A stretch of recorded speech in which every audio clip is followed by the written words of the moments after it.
Under investigation na ang ilang mga influencer at vlogger na promotor daw ng illegal gambling. Ang mga illegal gambling site sinisilip na rin ng PAOK.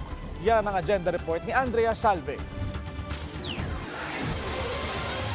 Formal nang inendorso ng Digital Pinoy sa Cybercrime Investigation and Coordinating Center ng DICT ang ilang social media personality na sangkot daw sa pagpopromote ng illegal online gambling sites. Tumanggi muna si Ronald Gustilo, national campaigner ng Digital Pinoys, na ilabas ang mga pangalan ng anyay big personalities na kanilang pinaiimbestigahan. Pero sa kanilang formal endorsement, 8 raw na mga personalidad ang nakasama, habang ang iba pa ay kanila pa ang patuloy na sinusuri. Ang big personalities daw na ito ay yung may mahigit 1 million followers na ang madalas na ginagamit ay Facebook, YouTube at TikTok. Sa kabila nito, paglilinaw ni Gustilo, maliit man na social media account ay kanilang hahabulin. Sa dokumentong natanggap ng Billionaire News Channel, 14 na social media personalities ang nakalista at karamihan sa kanila ay gaming streamers. Noong nakaraang linggo, sanib-puwersang nagbabala ang CICC at Digital Pinoys sa lahat ng social media influencers at content creators na itigil na ang promotion ng illegal online gambling sites. Kasunod ito ng mga napaulat daw na phishing incidents kung saan kinukuha ang personal information ng mga naglalaro. Sa panig naman ng PAOK, inaaral na raw nila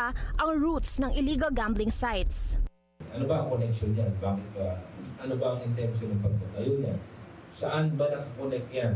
Kasi kailangan po ma-establish natin kung yan ho ay ginawa para ilabas lang yung pera ng mga Pilipino. Automatic yan, dapat wala yan. Nakipag-ugnayan naman ang CICC sa PNP para magpatulong sa problema. Kung matatandaan din ay una nang ipinag-utos ng PAGCOR sa licensed online gambling platforms na alisin ang billboards na nang-eenganyong tangkilikin ang kanilang mga sugal. Para sa agenda, Andrea Salve, Billionaire News Channel.